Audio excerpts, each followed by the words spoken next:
नमस्ते दोस्तों। मैं हूं आपका आरजे जॉकी। आज की रात थोड़ी अलग है।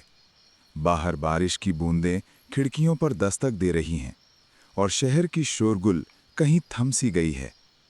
कभी-कभी जिंदगी की सबसे बड़ी मिस्ट्री भटकती आत्माओं में नहीं, बल्कि हमारी अपनी यादों के बंद कमरों में होती है। आज मैं आपको एक ऐसी दास्तान सुनाने वाला हूं, जो डर से नहीं, सुकून और हैरत से शुरू होती है। ये कहानी है एक ऐसे शख्स की जिसने सब कुछ पा लिया था, पर अपने आप को कहीं खो दिया। तैयार हो जाइए एक गहरी सफर के लिए। The silent library of forgotten lives, part 1। दोस्तों, मिल लीजिए हमारे आज के किरदार से, आर्यन। आर्यन शहर का एक मशहूर आर्किटेक्ट था। उसने ऐसी ऐसी इमारतें बनाई थीं जो आसमान को छूती थीं। पैसा, शोहरत और एक खूबसूरत घर। आर्यन के पास सब कुछ था, पर उसके अंदर एक खामोशी थी जो किसी बिल्डिंग से ज्यादा गहरी थी। हर रात आर्यन अपने पेंट हाउस की बालकनी में बैठता और नीचे जगमगाते शहर को देखता। उसे लगता जैसे वो एक ऐसी किताब पढ़ रहा है जिसके सारे पन्ने खाली हैं। उसकी लाइफ एक लूप बन चुकी थी, काम, मीटिंग, नींद और फिर वही दोबारा। एक दिन आर्यन ने अपनी कार उठाई और शहर की भीड़ से दूर निकल गया। उसे नहीं पता था वो कहाँ जा रहा है, बस इतना पता था कि उसे कहीं पहुँचने की जल्दी नहीं थी। दोस्तों, कभी-कभी जब हम रास्ता भटकते हैं, तभी हमें असली मंजिल मिलती है। आर्यन पहाड़ों के बीच एक ऐसे रास्ते पर निकल गया, जहाँ दूर-दूर तक कोई इंसान नहीं था। शाम हो रही थी और आसमान का रंग गहरुआ यानी ऑरेंज हो चुका था। अचानक उसकी कार का इंजन बंद हो गया। एक सुनसान मोड़ पर, जहां सिर्फ पुराने पेड़ थे और हवाओं की सरसराहट। आर्यन नीचे उतरा। ठंड बढ़ रही थी। दूर उसे एक पुरानी लकड़ी की बनी हुई इमारत दिखी। उस पर एक छोटा सा बोर्ड लगा था, the library of lost whispers. Aryan को अजीब लगा, इस जंगल के बीच में लाइब्रेरी? पर उसके पास और कोई रास्ता नहीं था। वो उस इमारत की तरफ बढ़ने लगा। हर कदम पर उसे ऐसा लग रहा था जैसे जमीन उसे कुछ कहना चाहती है। आर्यन ने लाइब्रेरी का भारी दरवाज़ा धकेला। अंदर की महक, ओहो, वो पुराने कागज़ और चंदन की महक थी जो दिल को सुकून दे रही थी। लाइब्रेरी के अंदर हजारों किताबें थीं, पर उन पर कोई टाइटल नहीं था। सब किताबें एक जैसी दिख रही थीं, चमड़े की जिल्लत वाली। वहाँ एक पुरानी कुर्सी पर एक बूढ़ा आदमी बैठा था, जिसके बाल बिल्कुल सफ़ेद थे और आंखों में ऐसी चमक थी जैसे उन्होंने सदियां देखी हों। आओ आर्यन, मैं तुम्हारा ही इंतज़ार कर रहा था, बूढ़े आदमी ने कहा। उसका लहजा इतना शांत था कि आर्यन का सारा डर गायब हो गया। आप मेरा नाम कैसे जानते हैं? आर्यन ने हैरानी से पूछा। बूढ़ा आदमी मुस्कुराया। मैं यहाँ का केयरटेकर हूँ। लोग मुझे समय यानी टाइम कहते हैं। और इस लाइब्रेरी में किताबें नहीं, लोगों की जिंदगी के वो पल दफन हैं जो वो भूल चुके हैं। समय ने एक शेल्फ से एक पतली सी किताब उठाई और आर्यन को दी। इसे खोलो आर्यन, ये तुम्हारी पहली भूली हुई याद है।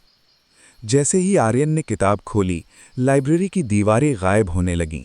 उसे महसूस हुआ कि वो 7 साल का बच्चा बन गया है।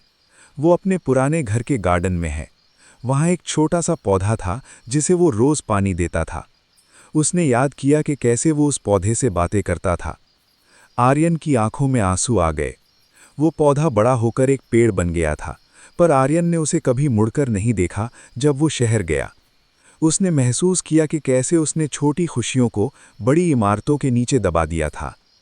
ये सिर्फ एक पेड़ नहीं था आर्यन, समय की आवाज़ गूंजी। ये तुम्हारी मासूमियत थी। जब तुमने इसे पानी देना बंद किया, तुम्हारे अंदर का बचपन मर गया। आर्यन ने एक के बाद एक कई किताबें देखीं। हर किताब उसकी लाइफ का एक नया पहलू दिखा रही थी। उसकी पहली मोहब्बत, वो दोस्ती जो गलत फहमी की वजह से टूट गई थी, और वो सपने जो सिर्फ सपने बनकर रह गए थे।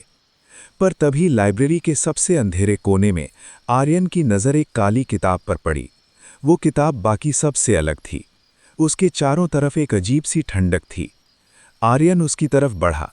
समय ने उसे रोकने की कोशिश नहीं की, पर उसकी आंखों में एक फिक्र थी। इसमें क्या है आर्यन? आर्यन ने पूछा। इसमें तुम्हारा वो राज है आर्यन, जिसे तुमने खुद से भी छुपा कर रखा है। ये तुम्हारी जिंदगी का वो मोड़ है जहां तुमने एक ऐसा फैसला लिया जिसने किसी और की दुनिया हमेशा के लिए बदल दी। आर्यन ने काली किताब को हाथ लगाया। उसका जिस्म कांपने लगा। जैसे ही उसने पहला पन्ना पलटा, उसे एक हाईवे दिखा, एक तूफानी रात, बिल्कुल वैसी ही जैसी आज है। उसने देखा कि 10 साल पहले उसकी कार से एक एक्सीडेंट हुआ था। वो डर गया था और वहां से भाग गया था। उसने कभी मुड़कर नहीं देखा कि उस शख्स का क्या हुआ। उसने अपनी पूरी जिंदगी उसे एक रात को भुलाने में लगा दी थी। वो आर्किटेक्ट इसलिए बना क्योंकि वो इमारतें खड़ी करके अपने गुनाहों को छुपाना चाहता था। पर किताब के अगले पन्ने पर कुछ ऐसा था जिसने आर्यन की रूह कँपा दी। उस एक्सीडेंट में जिस शख्स की जान खतरे में थी, उसका चेहरा आर्यन के पिता से मिलता जुलता था। आर्यन की सांसें तेज हो गईं। उसने अगला पन्ना पलटने की कोशिश की, पर किताब बंद हो गई। लाइब्रेरी की लाइट्स धीमी होने लगी। समय यानी द केयरटेकर आर्यन के पास आया और उसके कंधे पर हाथ रखा। हर गुनाह का एक हिसाब होता है आर्यन। तुमने इमारतें तो बहुत बनाई, पर अपनी रूह की बुनियाद कमज़ोर छोड़ दी। अचानक लाइब्रेरी का दरवाज़ा जोर से खुला। बाहर वही 10 साल पहले वाला तूफान था, और दरवाजे पर एक परछाई खड़ी थी। एक शख्स जिसके हाथ में वही पुराना लॉकेट था जो आर्यन ने उस एक्सीडेंट वाली रात वहां गिरा दिया था। वो परछाई आर्यन की तरफ बढ़ी और धीमी आवाज में बोली, मैंने तुम्हारा 10 साल इंतजार किया है आर्यन। आज हिसाब पूरा होगा। दोस्तों, आर्यन की सांसें थम गई हैं। समय की लाइब्रेरी में अब सिर्फ खामोशी नहीं, बल्कि अतीत की चीखें गूंज रही हैं। कौन है वो परछाई? क्या वो आर्यन का अतीत है या उसका कोई अपना? जिंदगी हमें मौका देती है सुधरने का, पर कभी-कभी वो मौका एक इम्तिहान बनकर आता है। आर्यन का इम्तिहान शुरू हो चुका है। अगली बार जब हम मिलेंगे तो हम इस लाइब्रेरी के गहरे राजों को और खोलेंगे। तब तक के लिए अपनी यादों से मत भागिए, उन्हें सुलझाइए। मैं हूं आपका आरजे जॉकी। रात गहरी है और नींद जरूरी है, पर याद रखिए, सपने हमेशा सच नहीं होते, पर अतीत हमेशा जिंदा रहता है। शुभ रात्रि, और खामोशी को सुनिए। आदाब, नमस्ते और एक बार फिर स्वागत है आपका the silent library of forgotten lives के दूसरे हिस्से में। मैं हूं आपका दोस्त आरजे जॉकी। पिछली बार हमने आर्यन को उस पुरानी लाइब्रेरी के दरवाजे पर छोड़ा था, जहां उसके गुनाहों का साया उसके सामने खड़ा था। अक्सर हम कहते हैं कि वक्त हर जख्म भर देता है, पर सच तो ये है दोस्तों कि वक्त सिर्फ जख्मों पर यादों की धूल डाल देता है। जब हवा चलती है तो वो दर्द फिर से ताज़ा हो जाता है। आज की दास्तान शुरू करने से पहले कुछ अल्फाज आपके सुकून के नाम। बीते हुए लम्हों की धूल जब पर्दों से हटती है, तो एक पुरानी तस्वीर नए जख्मों को करती है। हमने सोचा था कि भूल गए हैं वो तूफानी रात, मगर किस्मत आज भी वही पुराने हिसाब बांटती है। दोस्तों, वो परछाई जो लाइब्रेरी के दरवाजे पर खड़ी थी, वो धीरे धीरे रोशनी की तरफ बढ़ी। आर्यन का दिल इतनी जोर से धड़क रहा था कि उसे लग रहा था उसका सीना फट जाएगा। जब वो शख्स उजाले में आया, आर्यन की आंखें फटी की फटी रह गईं। वो कोई भूत नहीं था, वो एक जवान लड़का था, शायद 22 या 23 साल का। पर उसकी आंखों में वही चमक थी जो आर्यन ने बरसों पहले अपने आईने में देखी थी। तुम कौन हो? आर्यन ने कांपते हुए पूछा। लड़के ने अपने हाथ में पकड़ा वो पुराना लॉकेट टेबल पर रखा। मेरा नाम कबीर है और ये लॉकेट मेरे पिता का था, वही शख्स जिसे तुमने 10 साल पहले उस सड़क पर मरने के लिए छोड़ दिया था। आर्यन के पैरों तले जमीन निकल गई। गुनाह जब सामने खड़ा होता है ना दोस्तों, तो दुनिया की सारी दौलत और शोहरत मिट्टी लगने लगती है। आर्यन ने नज़रें झुका लीं। मुझे माफ़ कर दो कबीर, मैं डर गया था। मैं बहुत छोटा था, मुझे समझ नहीं आया क्या करूं। कबीर मुस्कुराया, पर उसकी मुस्कुराहट में दर्द था। मैं यहाँ तुमसे बदला लेने नहीं आया हूँ आर्यन, मैं यहाँ तुम्हें एक सच बताने आया हूँ जो इस लाइब्रेरी की काली किताब में लिखा है। आर्यन ने हैरानी से समय की तरफ देखा। समय चुपचाप कोने में खड़ा था, जैसे वो इस पल का सदियों से इंतजार कर रहा हो। कबीर ने आगे कहा, उस रात मेरे पिता की मौत उस एक्सीडेंट से नहीं हुई थी। वो तो बच गए थे, पर उन्होंने मुझे मरने से पहले एक बात बताई थी। उन्होंने कहा था कि जिसने उन्हें टक्कर मारी उसकी आंखों में उन्होंने डर नहीं बल्कि एक पहचान देखी थी। आर्यन की सांसें अटक गईं। पहचान? इसका क्या मतलब है? समय ने कदम आगे बढ़ाए और वो काली किताब दोबारा खोली। आर्यन, देखो इस पन्ने को। आर्यन ने देखा। किताब के पन्नों पर अब तस्वीरें नहीं बल्कि खून से लिखे हुए खत थे। उसमें लिखा था कि आर्यन के पिता ने मौत से पहले एक वसीयत बनाई थी जिसमें उन्होंने एक अपना दूसरा परिवार छिपा कर रखा था। वो शख्स जिसका एक्सीडेंट हुआ था वो कोई अनजान नहीं बल्कि आर्यन का सौतेला भाई था। दोस्तों, ये सुनकर आर्यन पर मानो बिजली गिर गई। जिस शख्स को उसने मरने के लिए छोड़ा वो उसका अपना ही खून था। कबीर उस एक्सीडेंट वाले शख्स का बेटा था, यानी आर्यन का भतीजा। लाइब्रेरी की खामोशी अब भारी होने लगी थी। आर्यन को महसूस हुआ कि ये इमारत सिर्फ यादों की नहीं बल्कि कर्मों की अदालत है। समय ने कहा, आर्यन, तुमने इमारतें बनाई ताकि लोग तुम्हारी कामयाबी देखें, पर तुमने अपने भाई के हिस्से का हक छीन कर उन इमारतों की बुनियाद रखी थी। तुम्हारे पिता ने जो पैसा उस परिवार के लिए छोड़ा था, तुम्हारी माँ ने वो राज दबा दिया और तुमने उस गुनाह को अनजाने में अंजाम दिया। आर्यन घुटनों के बल बैठ गया। वो रोने लगा। मैं क्या करूं? मैं कैसे इस सब को ठीक करूं? कबीर ने आर्यन का हाथ पकड़ा। पैसा और इमारतें मुझे नहीं चाहिए आर्यन, मुझे सिर्फ मेरे पिता का सम्मान चाहिए। वो पूरी जिंदगी एक गलती समझकर जिए। उन्हें लगा उनका कोई नहीं है। समय ने एक आखिरी किताब आर्यन के सामने रखी। ये किताब बिल्कुल सफ़ेद थी। इसका पन्ना खाली है आर्यन। तुम्हारा अतीत काला था, पर तुम्हारा भविष्य अभी लिखा जाना बाकी है। क्या तुम अब भी अपनी शोहरत के पीछे छुपोगे या सब कुछ त्याग कर सच का साथ दोगे? आर्यन ने कबीर की आंखों में देखा। उसे वहां नफरत नहीं बल्कि एक उम्मीद दिखी। उसने फैसला कर लिया था।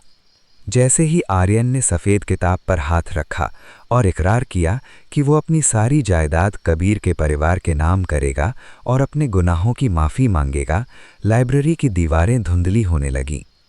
बारिश थम गई थी। सूरज की पहली किरण खिड़की से अंदर आई। आर्यन ने अपनी आंखें खोलीं। वो अपनी कार की ड्राइवर सीट पर था। कार वही सुनसान मोड़ पर खड़ी थी। बाहर न कोई लाइब्रेरी थी न कोई समय, पर उसकी बगल वाली सीट पर वो काली किताब और वो लॉकेट रखा था। ये कोई सपना नहीं था, ये एक वेकअप कॉल था। तो दोस्तों, आर्यन ने कार स्टार्ट की और शहर की तरफ वापस नहीं गया। वो गया कबीर के घर। उसने अपनी पूरी जिंदगी बदल दी। वो आज भी आर्किटेक्ट है, पर अब वो इमारतें गरीबों के लिए बनाता है और उनकी बुनियाद धोखे पर नहीं बल्कि ईमानदारी पर होती है। जिंदगी हमेशा एक दूसरा मौका देती है, बस हमें सही किताब चुनने की देर होती है। याद रखिए, आपका अतीत आपका दुश्मन नहीं, आपका सबसे बड़ा टीचर है। मैं हूं आपका आरजे जॉकी। आज की ये दास्तान यहीं ख़त्म होती है। उम्मीद है कि द साइलेंट लाइब्रेरी ने आपके दिल में भी सुकून की एक शमा जलाई होगी। मिलूंगा आपसे फिर किसी नए मोड़ पर किसी नए किस्से के साथ।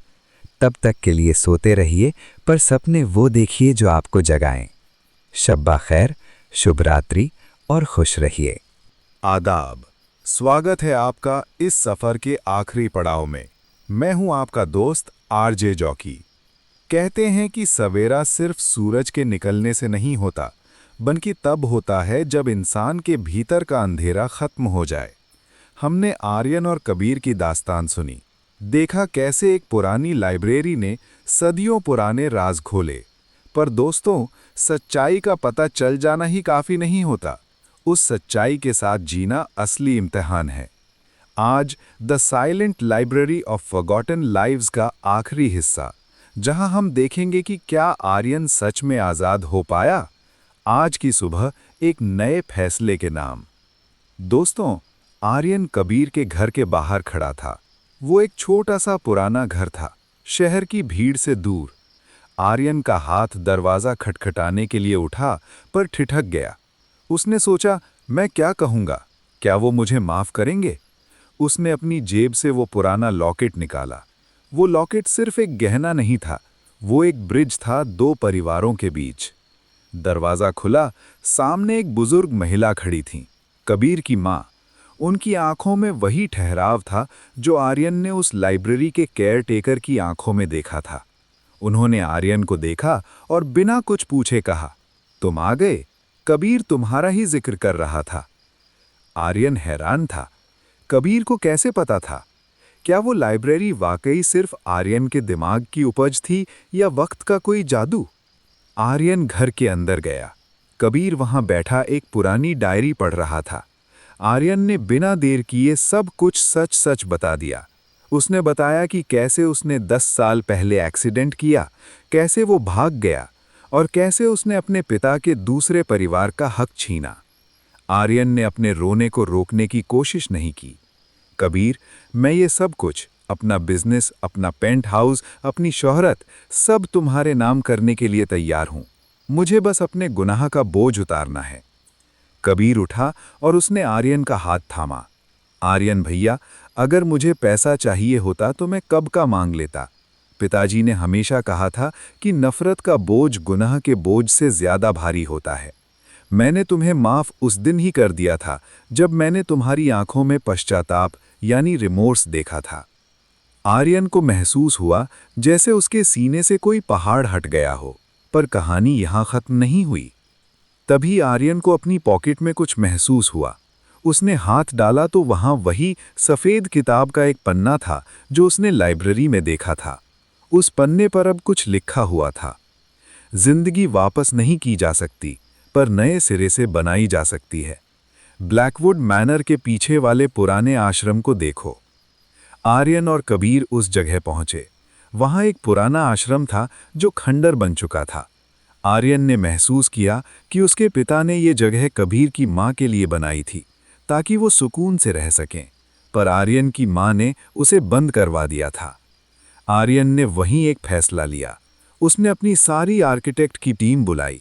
उसने अपना पेंट हाउस बेच दिया और उस पैसे से उस पुराने आश्रम को एक होम फॉर फॉरगॉटन सोल्स यानी अनाथालय और वृद्धाश्रम में बदल दिया। महीने बीत गए। आर्यन अब वो हाई प्रोफाइल आर्किटेक्ट नहीं था जो सिर्फ अमीरों के लिए ग्लास बिल्डिंग्स बनाता था। अब वो मिट्टी और धूप के बीच लोगों के घर और सपने बना रहा था। एक शाम जब आश्रम का काम पूरा हुआ, आर्यन वही पुरानी कुर्सी पर बैठा था। उसे अचानक वही चंदन की महक आई, लाइब्रेरी वाली महक। उसने मुड़कर देखा, वहां समय खड़ा था। वो अब पहले से ज्यादा उज्जवल लग रहा था। तुमने अपनी किताब का आखिरी पन्ना खुद लिखा है आर्यन, समय ने कहा। लाइब्रेरी अब बंद हो चुकी है क्योंकि अब कोई याद भूली हुई नहीं रही। आर्यन ने पूछा, क्या आप सच में समय हैं? बूढ़ा आदमी मुस्कुराया और हवा में धुंधला होने लगा। जाते जाते उसने कहा, मैं तुम्हारा ज़मीर हूं आर्यन। हर इंसान के अंदर एक लाइब्रेरी होती है, बस कोई खोलता है, कोई डरता है। दोस्तों, आर्यन ने कबीर को अपना पार्टनर बनाया।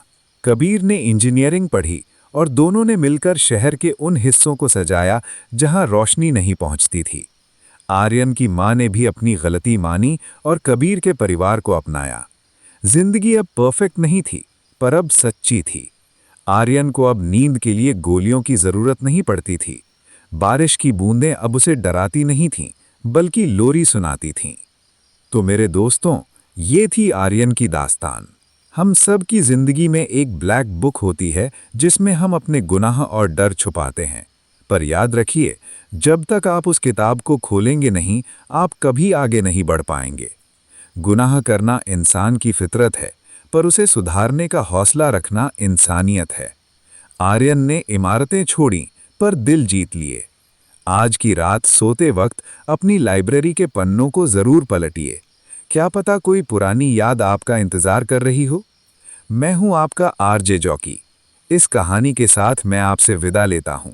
रात गहरी है, पर अब डर नहीं, सुकून है। हंसते रहिए, मुस्कुराते रहिए और हमेशा सच्चाई का रास्ता चुनिए। शब बखैर, शुभ रात्रि। और मिलूंगा आपसे फिर एक नई सुबह, एक नई दास्तान के साथ। अलविदा।